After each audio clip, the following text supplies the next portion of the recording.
I'm going to start just looking at the title of this talk, The Current World Situation and Why Now is the Opportune Time for System Change. I'd like to start by talking about the ideological background that I come from as I approach this question of the current world situation, the type of analysis that I bring to that, and also the idea of why now is an opportune time for system change. My background is really in the work of P.R. Sarkar, the founder of the Prout teaching, the Proutists Universal Organization. He was also renowned for a number of other things beyond that, as we're going to see as we progress there through the presentation. I'd like to start with a quotation from P.R. Sarkar. You know that humanity is bleeding and you will have to save it. You should remember that if you do not help humanity, who else will come and shoulder the responsibility? It is you. You are to do everything. You are the torchbearers of human civilization. You are the pioneers of the human march. You are the vanguards of the new civilization. I find this perspective, this quotation, inherently mind-expanding, and it gives you a glimpse, both, of course, of the personality that created or expressed this idea. And I think it's really important at this stage, as we confront a very challenging moment in human society, that we open up ourselves to really genuinely expanding our mind. From this viewpoint, we are at a critical turning point, an absolutely unique historic juncture as a human species, as human civilization. And I think a lot of people are very, very much tuned into that reality. It's a tremendous thing to deal with, to assimilate the idea that we've arrived at one of the historic moments in the long evolutionary path of human civilization and as a species. And I think it's important to remind ourselves we're living in that moment now. It's historic, it's immense. And to rise to the challenge and the importance of being around people that can help us tune in to that reality and help us take responsibility to rise to that challenge. Let me carry on here. I want to put this in, it's about history. Here, P.R. Sarkar is saying, in most cases, history is written in the interest of a particular vested interest. History books are selected to establish the glory of a particular era. Later on it says, history you will write in the future must unequivocally reflect such important factors as how human society has evolved through trials and tribulations, what difficulties were confronted, and how human beings overcame them and moved towards their goal with firm steps, and how even today they're advancing by solving numerous problems. Again, this gives a slightly different viewpoint than probably what we are used to. The important point here that I think comes out for me is the idea that history gets written by the victors. The victors write the history. And it's really good to remember that as we try to make sense of our past, wherever we may be living. And of course, today we're in a very globalized world. And just to keep this idea in mind, we are receiving in most cases a version of history that serves someone's interest. And I think one thing that comes out through the work of P.R. Sarkar is giving a very different perspective. And again, that relates again to this idea of expanding of the mind, the expansion of mind. So I'm going to be presenting a history that lies very much outside the general versions of history that we have been subjected to in most parts of the world. I'll make one final comment on this idea of human history to say that in its most localized sense, it is also about current events. And I think we've got to approach what we're receiving as so-called truth and even news has been filtered again by increasingly the same filters that have filtered history to conform to certain perspectives and certain outlooks. I think throughout this last 2 years of supposed pandemic, it's become a reality for probably millions of people today that the news feeds we're receiving, the versions that we are receiving in terms of mainstream news and mainstream interpretations, government perspectives, seem very clearly to be massaged, sterilized to convey a certain perspective, viewpoint, and ultimately an agenda. So this quotation of Sarkis sort of reminds us that that's going on in terms of how we look at history. This quotation is from Hiram Johnson, a US Republican senator during World War I. The first casualty when war comes is truth. I think as I've listened to the previous speakers today, I come to the sort of feeling that actually we are in a war. And in some parts of the world, and I know many of you are located in Europe, some of you even in Eastern Europe, where you're literally on borders where a war is being fought. And this idea that the first casualty, the first thing that suffers is truth. And that ties in again to this idea we've got to really develop discrimination at what we are receiving and how much, and bringing really critical attention and discrimination to what we are receiving, and really to hold on to that critical discrimination. This here is a diagrammatic depiction of a part of the social cycle. Some of the speakers today reference the idea of the social cycle. So this can be presented grammatically as a curve, where we see what is depicted here as the manifestative phase of the cycle, rising literally of a new social psychology, reaching a point of pause, manifestative pause, then going into a phase of retardation known as retardative phase. And then finally, at the bottom of that, coming to systolic pause. So I think it's actually really useful to assimilate this concept, to have an idea of what is being conveyed in those concepts, in that diagram.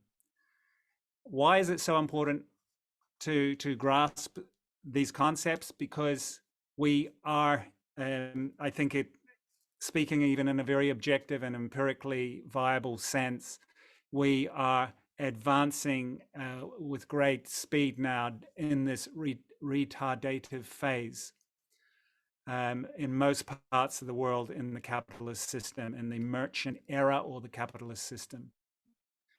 And that implies that we're going to go into the systolic pause and then into the new, through the transition to the new social psychology, forming a new society. So this is literally talking about transition to the next society, the next phase of that society. And being in the retardative phase brings with it a number of challenges. So I'd like now to paraphrase Hiram Johnson in his earlier quotation. The first casualty in the retardative phase of the social cycle is truth. Let's go back again. So when we're coming down in this phase of retardation, expect the truth to be the first casualty. The retardation implies exploitation, escalating exploitation, the proliferation of exploitation. As that social psychology, in this example, the merchant psychology, what colloquially we call capitalism, starts to degrade and roll out more and more possibilities for the systematic exploitation of human beings, of that society. And today, in a globalized world, that literally means humanity.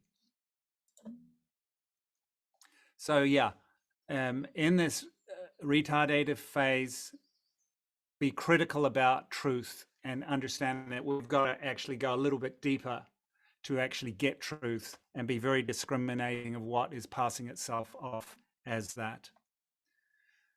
In the retardative phase of any age, varna, of the social cycle, expect conspiracy. That's really just another way of what I was saying earlier.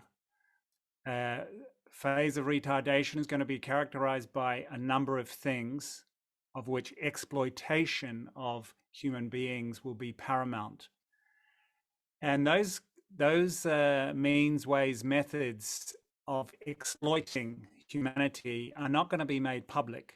They're going to be done privately. They're going to be worked out behind closed doors and literally in secrecy. And that is simply the idea, the spirit of the word conspiracy. So, as it's saying here, in the retardative phase of the social cycle, expect conspiracy. It's normal. It's not going to go away. Now, something's happened in our modern world, particularly in our Western world, where the word conspiracy has been successfully demonized. And it's been projected so successfully through a corporate controlled media that you have to think twice about using the word. But again, relate this back to the social cycle, the phase of retardation, which is simply meaning degeneration of the social cycle, and exploitation being evolved and proliferated, done secretly. That's conspiracy. So be aware of the program to demonize that word. And it's very obvious from where that program comes. It's from the exploiters.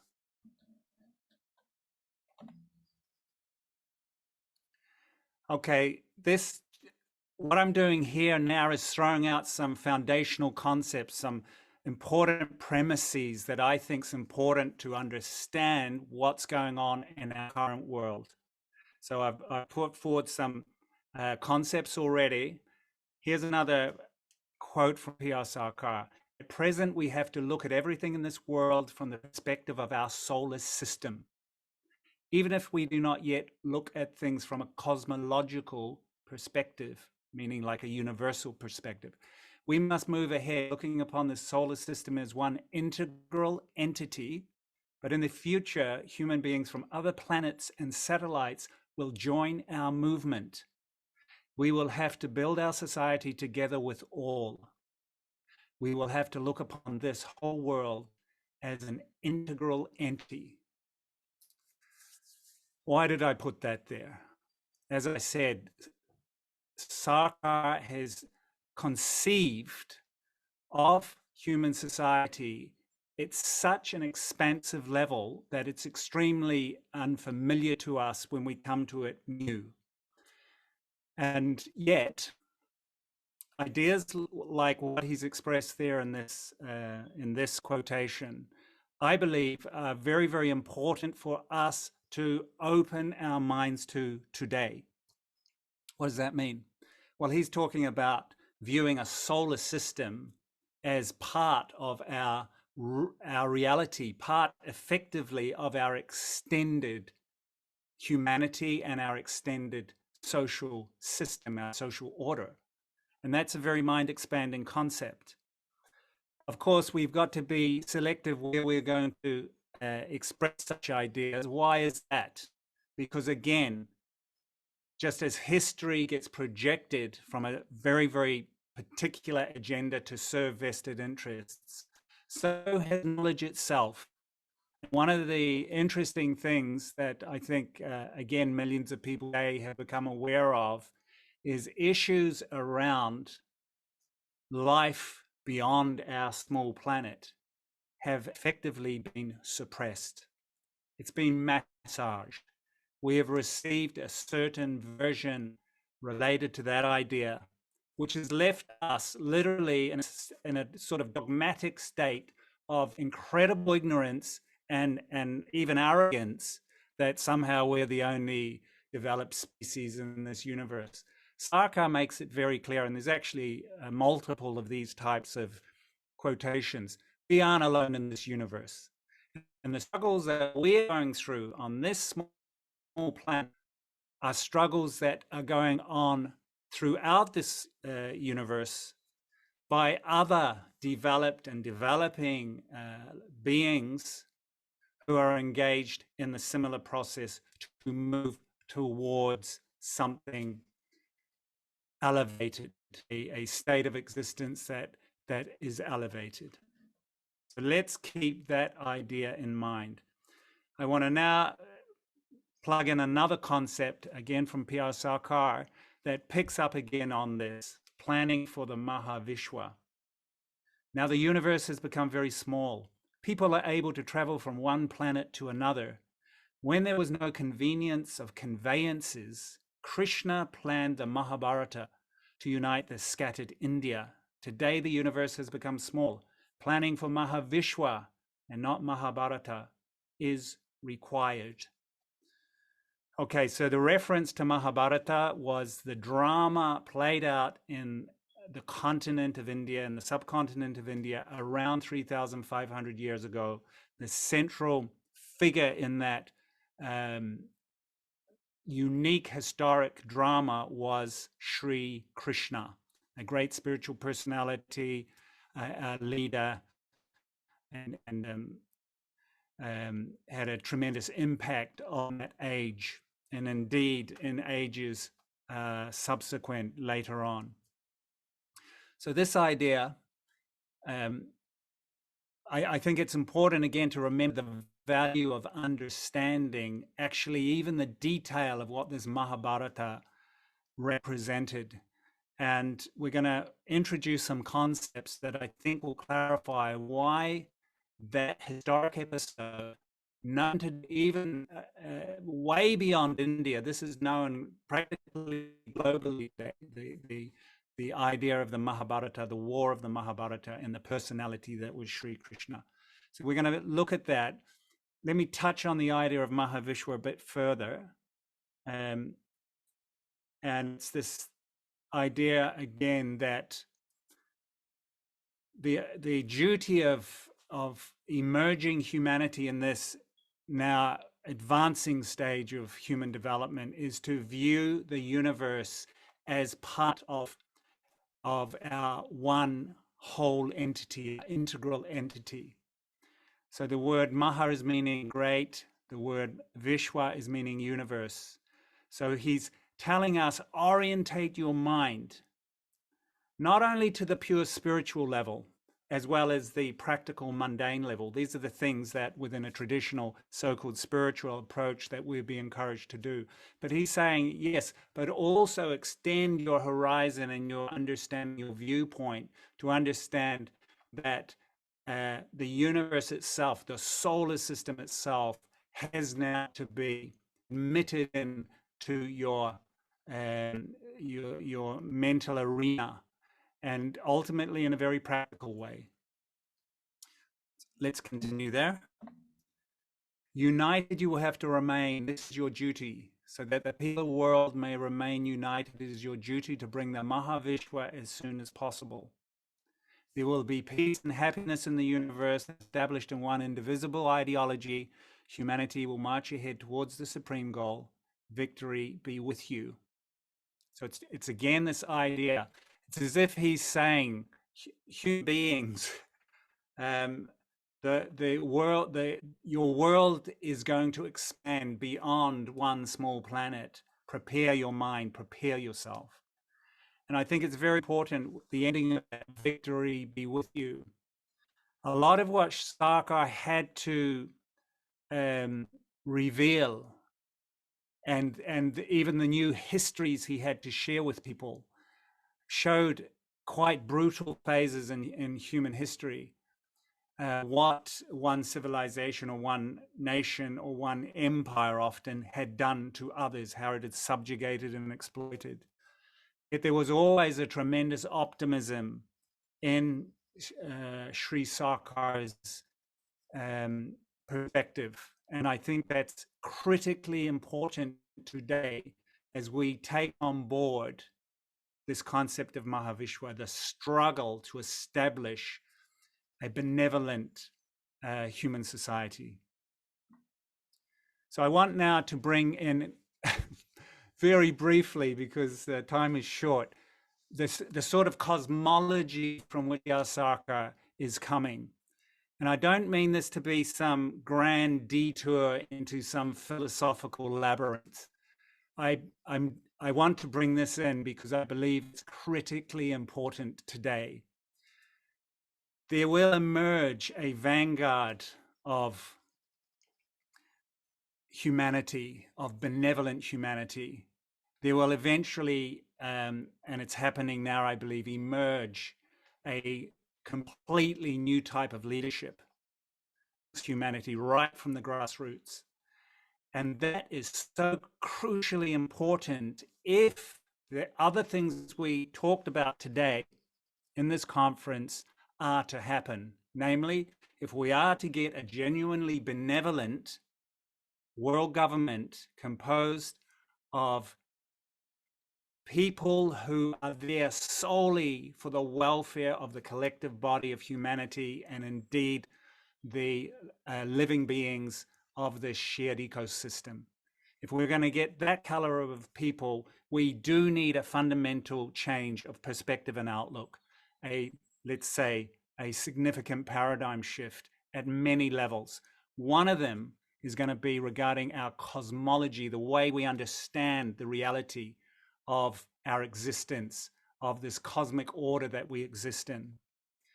And so I want to bring in the concept of supreme consciousness as being the essence of everything, as being the source of the creation, and as being ultimately the point of return or the ultimate goal of everything that moves within the creation and in the cycle of creation. So it's literally conceived of as a cycle. Okay, within this viewpoint, and Sarkar was probably the primary exponent of the spiritual science known as Tantra. So it really makes sense, even of his social philosophy, whether we're talking about neo-humanist social philosophy or the socio-economic application of neo-humanism as progressive utilization theory, Prout, the essence of all of that ultimately comes back to this idea that supreme consciousness actually is the nucleus point of all of this, and we as the living beings within a creation are moving around it, orbiting around that fundamental nucleus point as supreme consciousness. Now that consciousness is made up of two parts: cosmic consciousness and an operative force. So the second factor here is the operative force.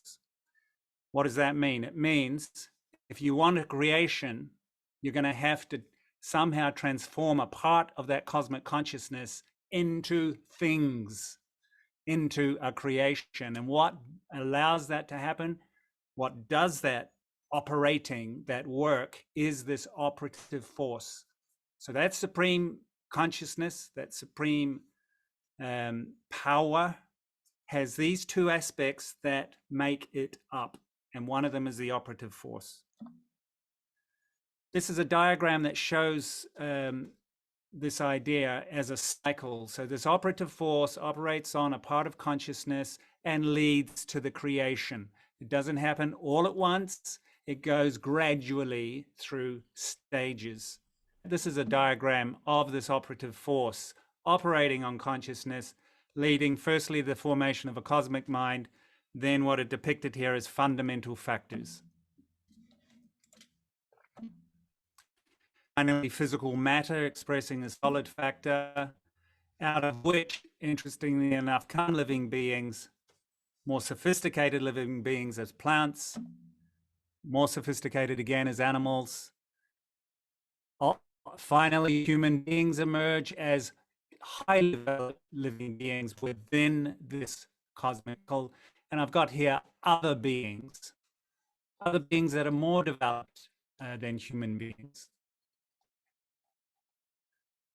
So this is sort of the cosmological context within which Sri Sarkar situates everything that he talks about, that he writes about.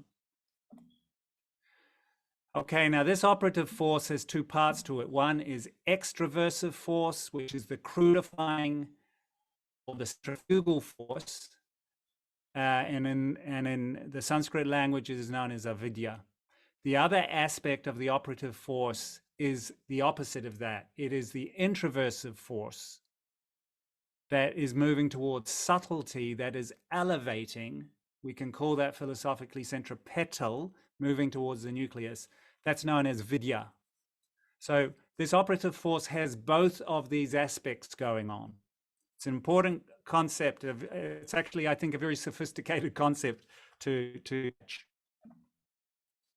So again, everything's coming from this supreme consciousness. We've got this, the cosmic consciousness on the part. We've got the operative force doing its work to create, to crudify consciousness or metamorphose consciousness into forms, and that's where we get a creation. And at some point in creation, human beings evolve. I'm using the word human beings in a more universal sense. We would say developed beings evolve. Sarkar himself made the point that human-like beings live throughout this universe, populate other planets. And again, that's part of let's open our mind to this thread that's starting to come through into current modern day humanity. So we have this introversive force and extroversive force, the two aspects of this operative force. And the introversive force relates to the concept of dharma. And the opposite of dharma is adharma. Now, I want to bring in this concept of dharma because I think it's critically important that our current humanity clearly grasp that concept of dharma. I think I'm not sure that the project can go ahead smoothly without a very, very clear concept of dharma being held within our minds. Okay, so coming back to this universal cycle, we see here dharma now being a let's call it a feature that is leading humanity back to that ultimate goal here as supreme consciousness. So dharma is what is helping living beings, including human beings, move towards that ultimate goal, towards that state of subtlety, from subtle to subtlest, and ultimate merger back into the source. Now you see here with the red word adharma. Adharma is the opposite. That is taking people or living beings or a society or a civilization away from subtlety, away from that goal. So these are the two things I think it's quite important to again assimilate, take on board this idea of dharma, and that it's fundamental in progress, in making real, genuine progress. So dharma, the fundamental characteristic of an object, that is what it means. So what is the dharma of something can be said as what is the fundamental characteristic of this thing? So that's the concept of Dharma. That's a great sentence to remember. Human Dharma has 4 aspects. Let me, before we go on to human Dharma, let's give a simple example of fire. So the Dharma of fire, what is the fundamental characteristic of fire? Of course, it is to burn. Burn. Yeah. Okay, so I think that gives a clear idea. If you want to remember the concept of Dharma, remember the idea of fire. Its Dharma is to burn. Human Dharma, discovered by ancient mystics to have 4 aspects. 1, the expansion of the mind, means human beings want to expand their mind. We're not happy to have a contracted mind. Second point, bringing the mind in a universal flow. Let's say bringing it in a higher flow, being in the zone. There's this beautiful concept today about being in the zone, and you know when you're in the zone, you know when you're in that flow. So the highest expression of that is being in this universal flow. Humans, again, want that, and they are capable of acquiring that. Third point, selfless service. Another fundamental characteristic of humans is they want to serve others, other human beings, other living beings, the inanimate world. So selfless service. It means egoless service. And again, this idea, merger back into the source, that there is a purpose, that there is an ultimate movement for human beings. So these are considered to be the 4 aspects of human Dharma. Indeed, these are what characterizes human beings, indeed what defines human beings. Here it's depicting it as centripetal movement, which is simply meaning movement to the nucleus, movement to the center.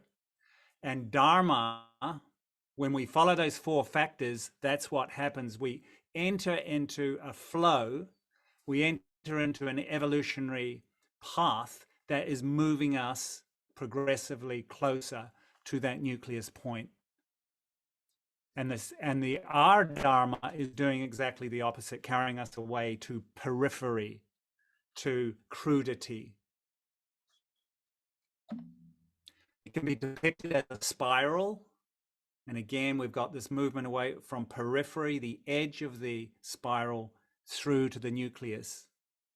And again, this concept of supreme consciousness is the nucleus. It is the ultimate goal. Now, there's been times in our human evolutionary history where that idea was understood, and in certain cultural expressions, understood often very clearly. And in other moments, even within that same society, the clarity of that idea got lost, got diluted, or substituted with what we may call dogma. So again, this is tying in with these other ideas. The nucleus of creation is cosmic consciousness. It is also the goal of revolutionaries. Revolution must have an ideological goal.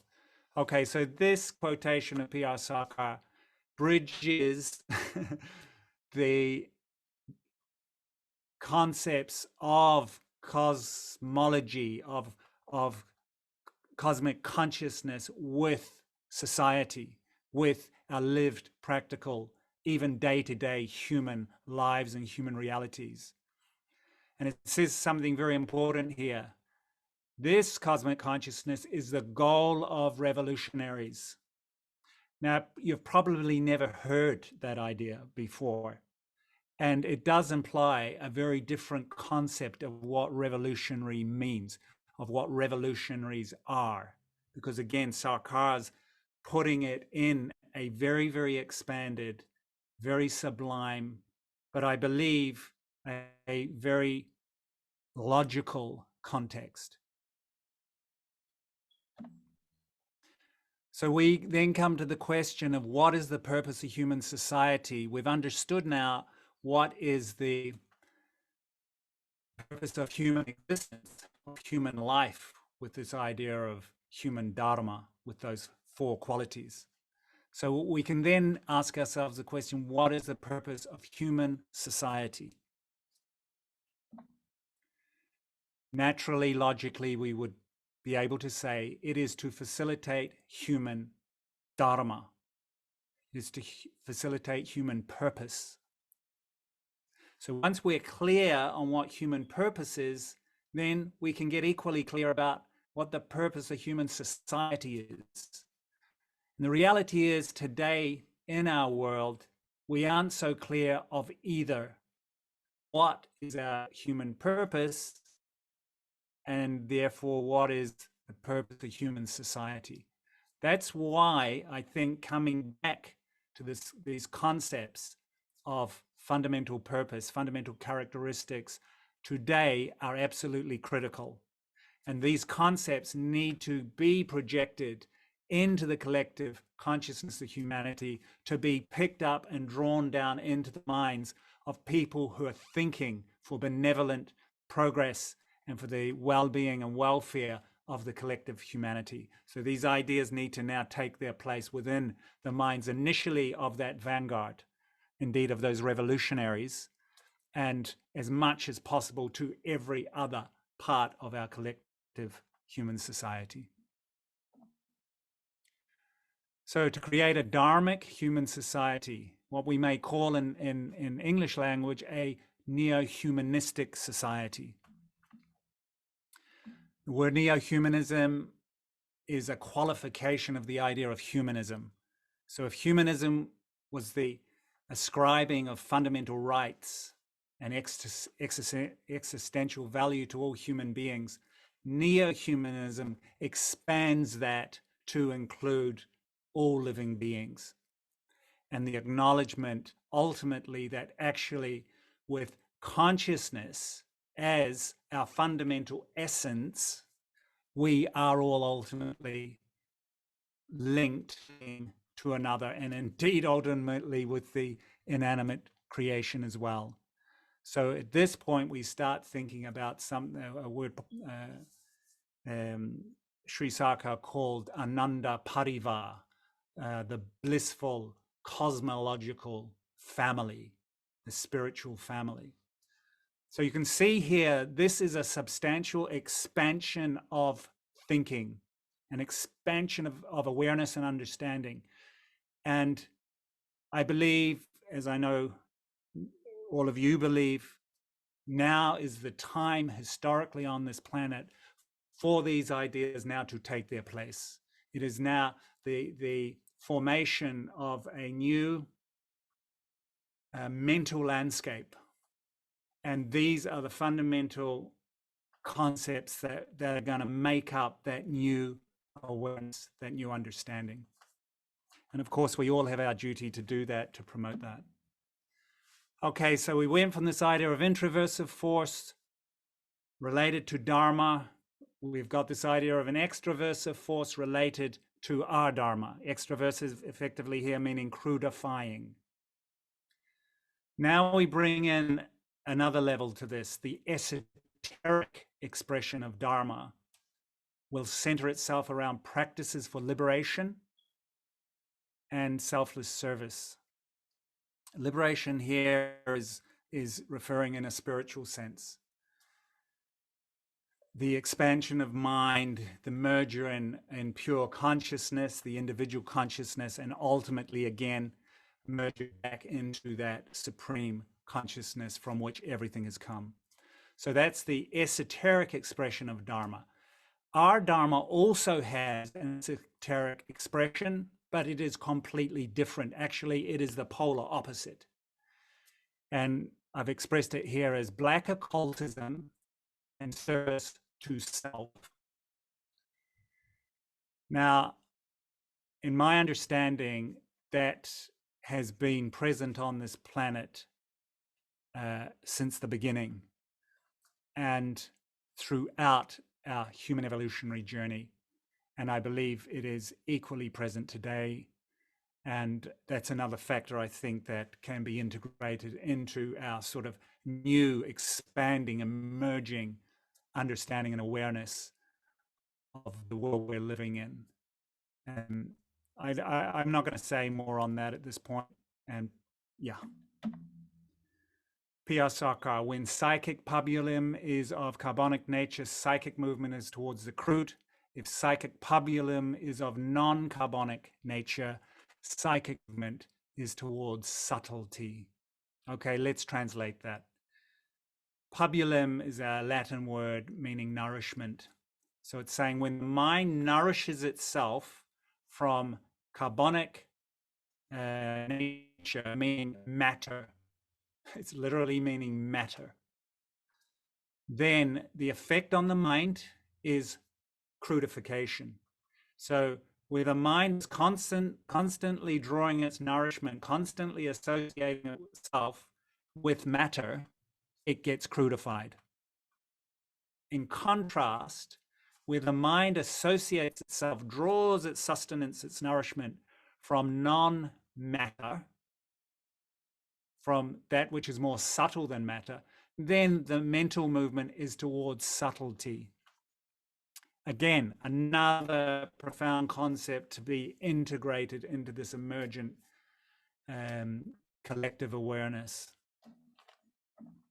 When people get detached from non-carbonic pabula and become increasingly engrossed in carbonic pabula, there are two ill effects as a consequence. First, the arena of one's own carbonic pabula, matter, will increase and the mind will gradually and steadily drift towards crude matter.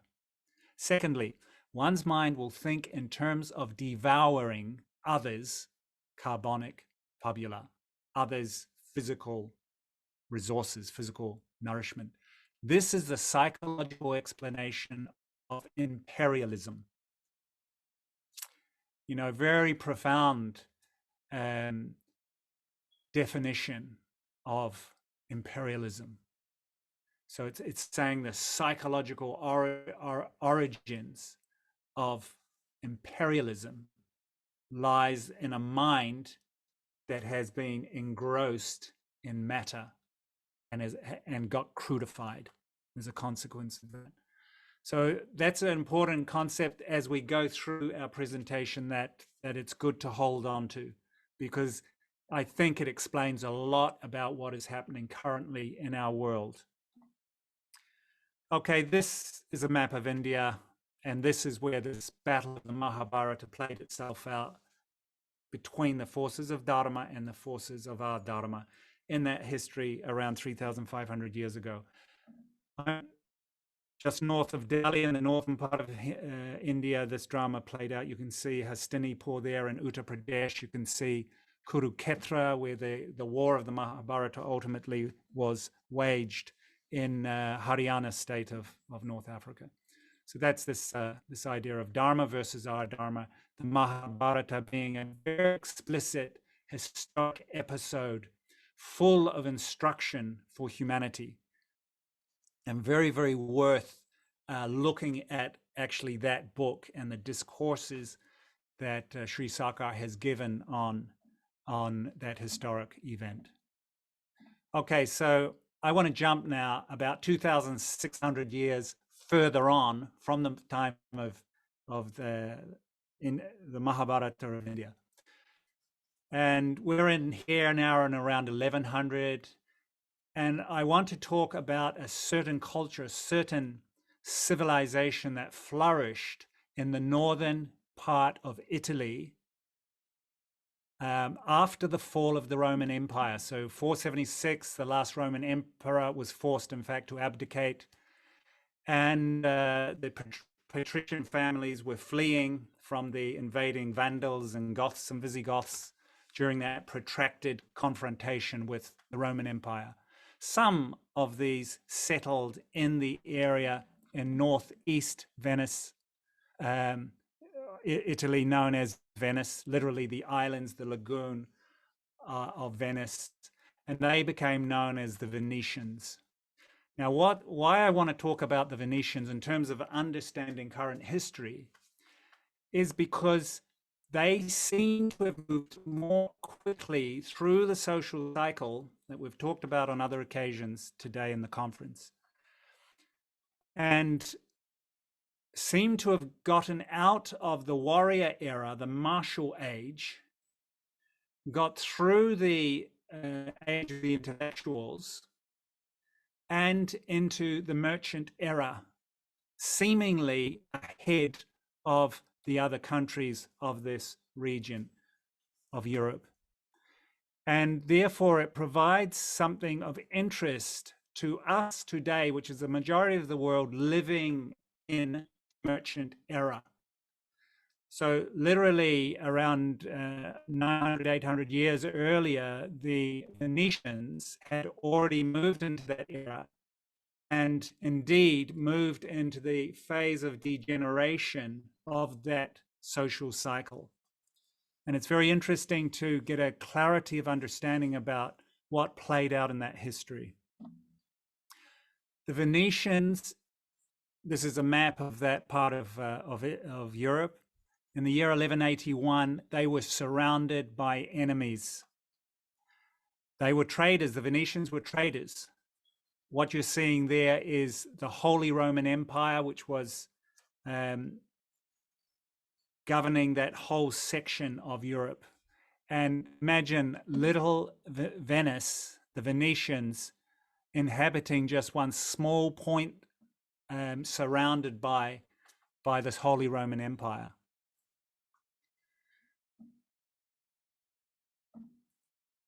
So the Venetians were particularly, they had a massive effect on the history of that whole section of the world. And it wasn't only Northern Europe. So these are some of the things that the Venetians succeeded in doing. They created literally a trading empire that stretched through the Middle East and all around the Mediterranean. They were surrounded by enemies.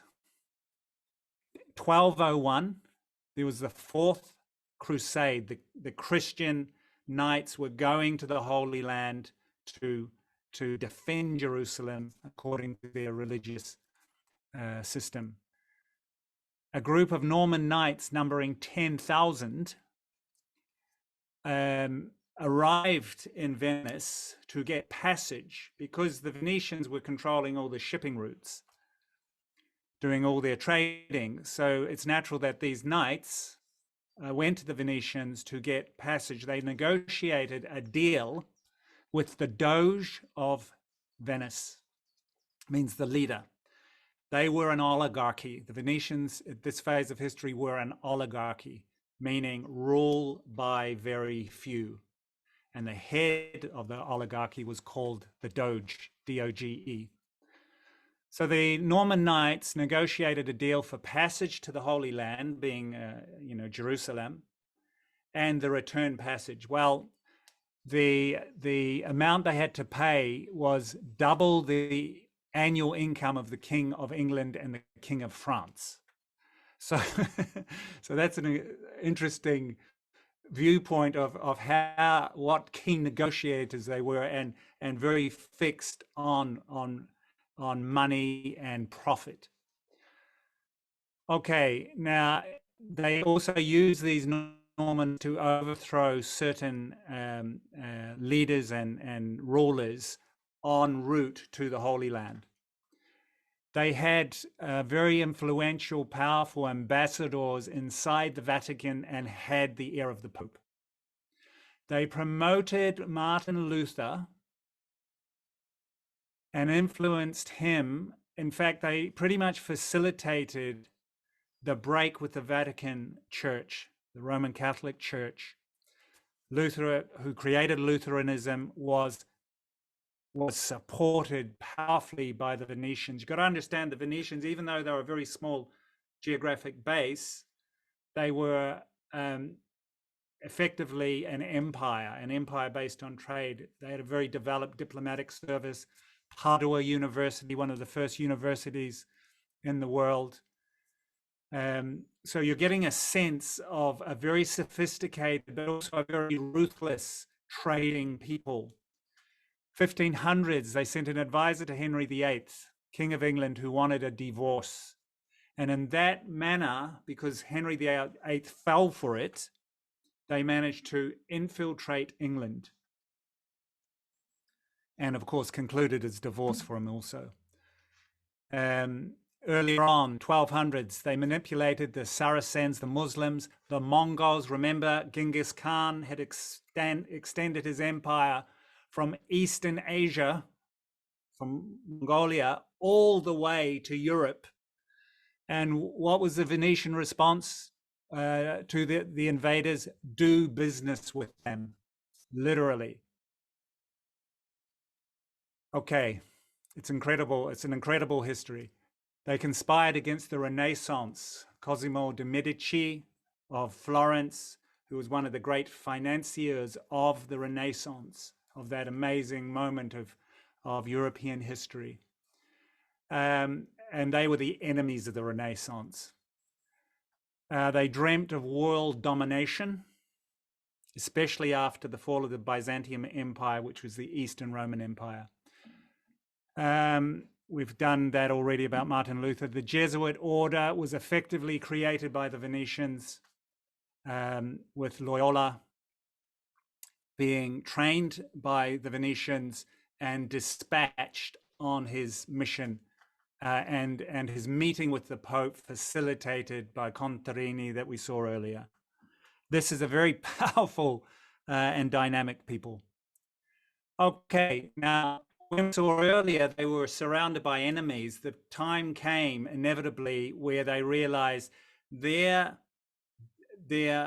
obsession with domination and building empire, indeed extending it to the scope of the known world, ultimately led to something called the League of Cambrai, which was an alliance of the surrounding kingdoms, and they eventually attacked Venice, pushed it back to the island in the lagoon of this. So at that point, the Venetians had to think of getting out of there and extending their influence and creating alternative bases. So you can see here on this slide, they sent agents and effectively set up a major base of operation in Amsterdam, leading to the creation of the Bank of Amsterdam. They created there the Dutch East India Company, which we still know about today because it had such a dramatic effect on the development of world capitalism.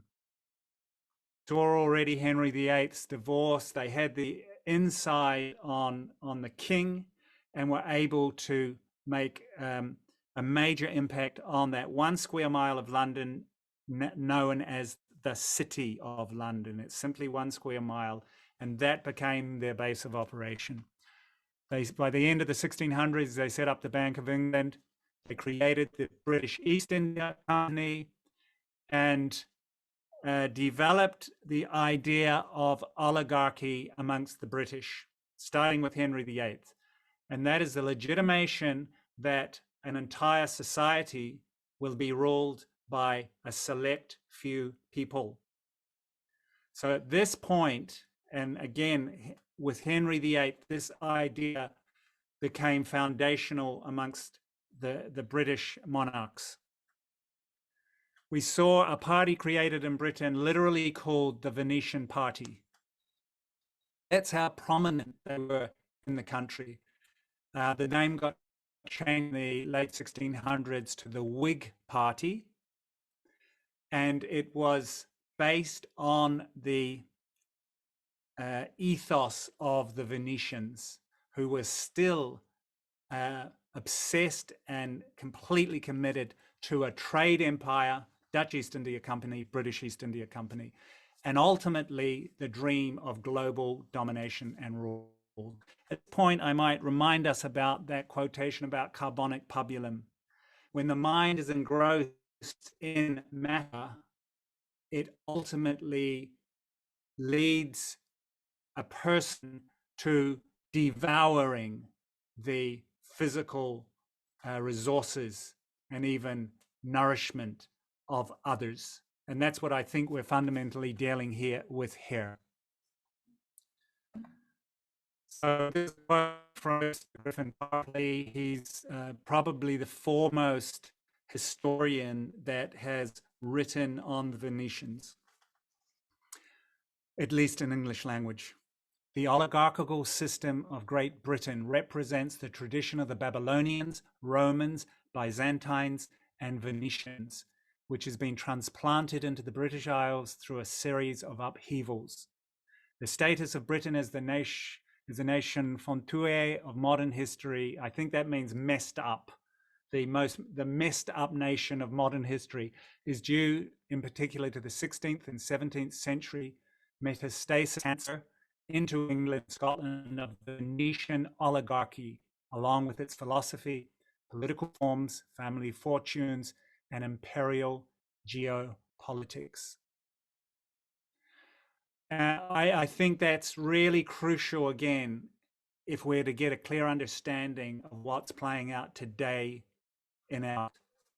Remember these ideas, the philosophy, the political forms, the family fortunes, the dynasties, and the imperial geopolitics. So we're just going to quickly, actually,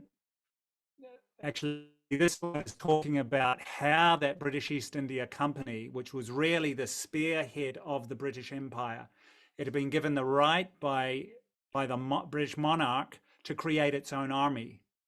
And it had gone into India and multiple other countries with an army and subjected these nations to military warfare and brutality and set up their trading base. So it says down here, a consequence, an unintended consequence of the British Empire in India was in fact the unification of India, that none others had actually succeeded. The British Empire, with all its brutality and exploitation, unintendedly did unite India.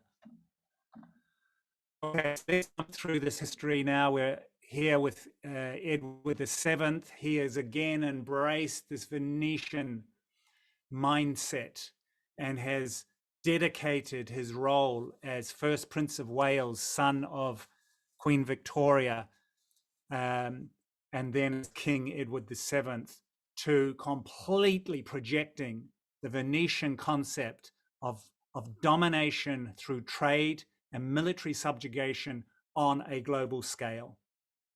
So Edward VII was a major player in that happening. So was this man here, his name is Cecil Rhodes. Quote, I contend that we're the finest race in the world, and that the more of the world we inhabit, the better it is for the human race. Just fancy those parts that are at present inhabited by the most despicable specimens of human beings. What an alteration there would be if they were brought under Anglo-Saxon influence. Now, this person who had set up a company in South Africa called the British African Company, literally created Rhodesia, which got named after him. He became fabulously wealthy through controlling diamond mines in South Africa.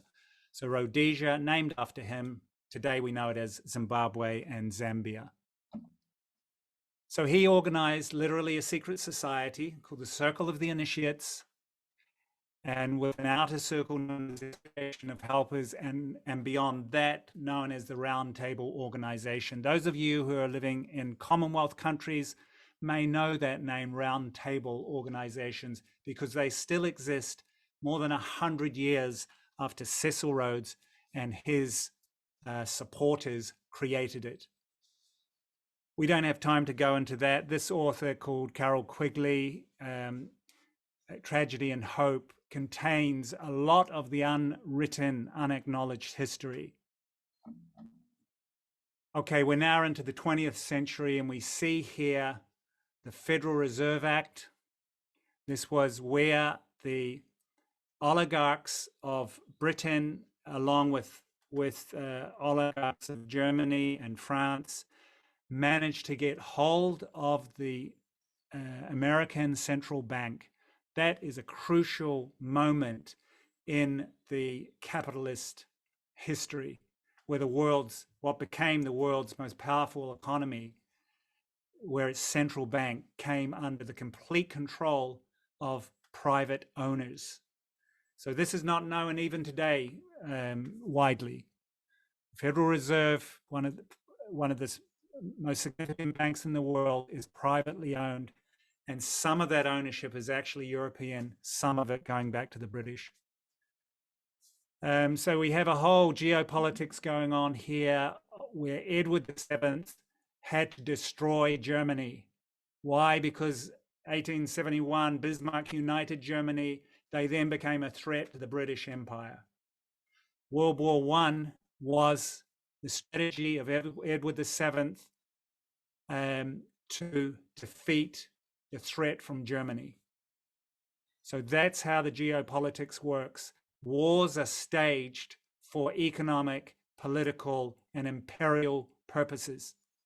Treaty of Versailles was a follow-up to that, the massive punishing of Germany to keep it crippled, supported by France. Okay, so that's World War I. We don't have time to go hugely further into that, but what I want to relate now is that the world at this stage, this is Eisenhower, US president after World War II, the world under this Venetian idea of oligarchy, carried by the British, World War I, transferred to the United States to carry the baton of Anglo-Saxon rule and domination of oligarchy, had by the time of World War II escalated into a serious threat recognized by Dwight Eisenhower, US president, where he literally warns against what he called the military-industrial complex. And what he's referring to are the private corporations that ultimately link back to those oligarchs and often to the banking interests that they control, both in Europe and now in the United States. And he gave a very strong warning to the citizens of the United States to be very, very aware of these corporate interests that now control so much wealth, so much power, and had impacted the political system and indeed undermined democracy. We're not going to go there further. This is one of the key players in this phase back in the 70s. Zbigniew Brzezinski. He talks about the future that he sees unfolding. The technotronic era involves a gradual appearance of a more controlled society. Such a society will be dominated by an elite, unrestrained by traditional values. Soon it will be possible to assert almost continuous surveillance over every citizen. He's saying that in a sort of neutral way. The reality is he was supporting it. He was the chief of staff of Carter, rather the national security advisor to President Carter. He was a player, and that's his vision of the future that he came to support. And indeed, that's the type of future that we see today. It's unfolding at a rapid speed. We've got a couple of minutes left. I'm sorry, we've lost our time for Q&A. But I want to bring it to an important event that took place, and it happened September 2019. It was known as the repo crisis. It was probably filtered out of mainstream media. It was a very important moment where the financial system showed the signs of entering into systemic collapse, comparable to 2008 financial collapse. And I just want to spend the last 2 minutes talking about what this seems to represent. The repo market concerns interbank loans between financial institutions.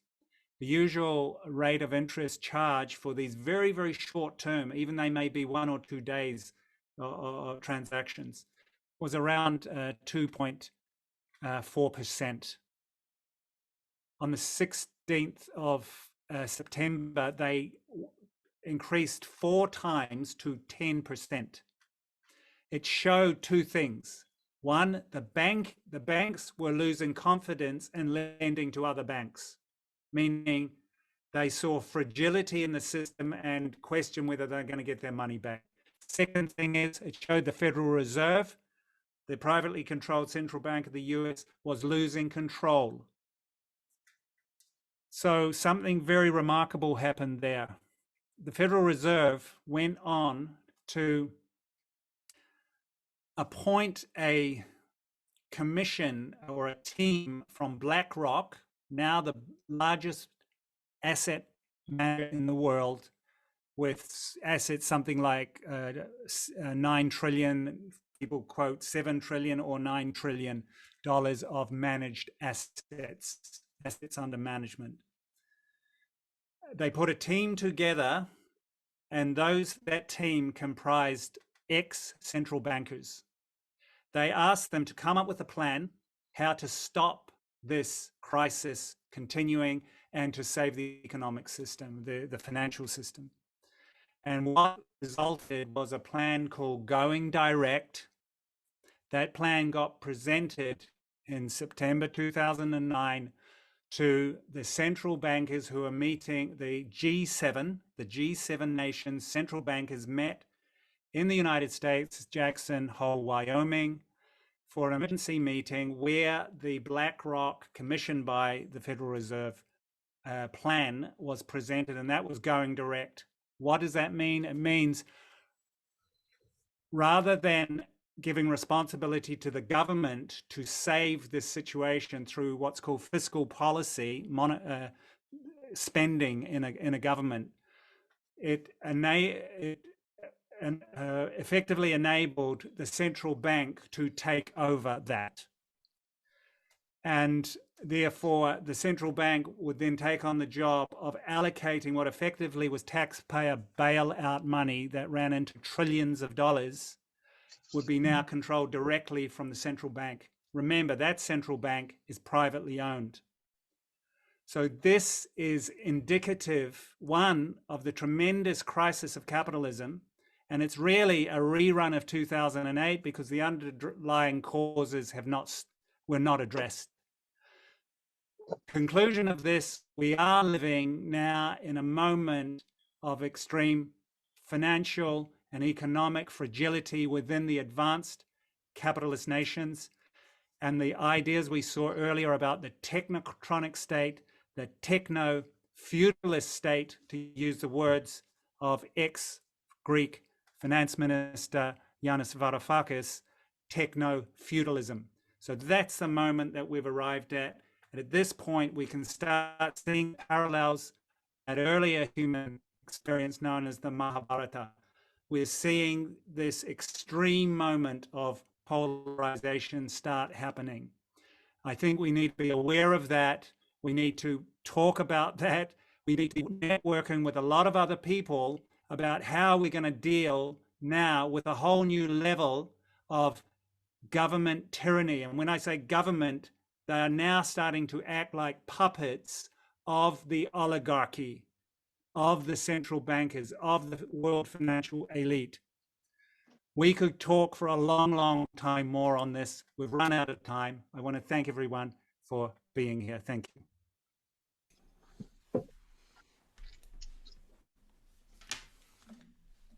Thank you. Okay, so I believe we're out of time, right? No, it's all right. We have 9 minutes left, and we are still kind of flabbergasted about what you're talking. There are some questions, but the most things is like super interesting data, fantastic, and things like that. Radha, do you have questions from the listeners?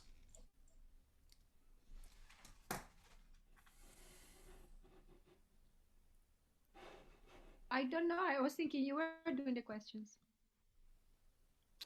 Okay, well, I do have quite a lot more to share, but if anyone does have a question, is there anything in the chat screen? Yeah, I see one. Actually, I have a question. Okay. Okay. Please. Kalyani. Yes, I would would like to ask you, what do you see happening today with Russia and Ukraine and the US and NATO? Is this a continuation of the oligarchs controlling the US government and NATO and trying to take over the whole world? I think ultimately it's arguable that it's actually a clash between our dharma and our dharma. So two forces that are pursuing vested interests. I think at one level it's that. I also think it's important to see things as having many layers. So at one level, I think it is vested interest on one on the Russian side, one on ultimately the side of the West and of the Western oligarchy, of which the Anglo-Americans are the primary partners in that alliance. We may call it NATO, but the shots are being called by the Anglo-Americans, and they carry that same agenda. Without any doubt at all, in my mind, the installation of the government of Ukraine in the year 2014 was 100% regime change staged through the vehicle of the CIA. That's known. We know that. We know Victoria Nuland was there, based in Ukraine. We've got, there's been released, her private phone calls got hacked. We know that they were organizing regime change there. We know why they were doing it. Because the duly elected government and leader ended up moving away from the invitation of the EU to enter into the European Union, and ended up picking up a deal offered by Russia that was actually a better deal for Ukraine. That didn't fit into the plans of the Anglo-American hegemons. And they do what they did throughout the Middle East and have been doing it throughout, history, actually. And that is, we change the government. If we don't like them, we change them. That is the arrogance of empire. And the British did the same thing. We could go into a lot of detail about the Americans have done the same thing. And actually, I'd like to make this point. We have come to the point in human evolutionary history where empire has to finish. It has to finish with the last incumbents of empire being the Americans. Now, China is sitting in there dreaming of world domination, I believe. And they need to learn that, I'm sorry, the phase of human history where humanity gets subjected to the brutality and arrogance of empire has finished. No more empire. Putin needs to understand that point also. That's why I said earlier, we're at a moment of massive paradigm shift. It is literally a complete shift of human consciousness. And it has to happen, and it has to happen now. Go ahead. Well, thank you. Yeah. Well, thank you. The questions in the chat are not real questions, so it would be nice if people from the audience have more questions. We have 5 minutes more, and we could cling to your speech much longer. That's how I feel. Let me make a comment. If anyone has questions, think of them and then ask. I was deeply moved today by the presentations, and it was an amazing impact on my mind, and a lot of things sort of positioned themselves, fell into place. And I'm very appreciative of the speakers for facilitating that in me. And it gave me a tremendous inspiration that the idea of a new world and a new non-exploitative economic system actually is supported by a lot of very well thought out, practical, realistic ideas. And that gave me a tremendous inspiration. Oh my goodness, we're not all on our own, figuring out what are we to do and making it up as we go. No, there's a lot of depth already developed. And in relation to I think, democratic reform. One speaker said there's thousands of articles written, books published in the general society that have gone very deeply into these types of matters. So I think that's really inspiring. Anyone got a question? Yeah, I can do one, Dada, because it would be nice after your exposition and after you have said that our governments are like puppets under the oligarchic system of bankers, etc. Because, you know, we are at a point where also many people feel very pessimistic, you know, suicides are increasing. And so it's important also to see in this dark moment what are our hopes, what can we do, what can we really do to change this. Absolutely, and that raises a question about dharma. It's very important when we look at this idea of dharma, because within dharma is a type of eternal optimism, but not a fantastical optimism. It's based on alignment, on that idea of coming into a higher flow. So it's very important as we confront reality of living in tyranny, which is the actual reality of the planet we're living on, that we have this connection to a universal flow and ultimately to a universal consciousness. And from that, we derive a tremendous power, a tremendous inspiration. And that's of critical importance today.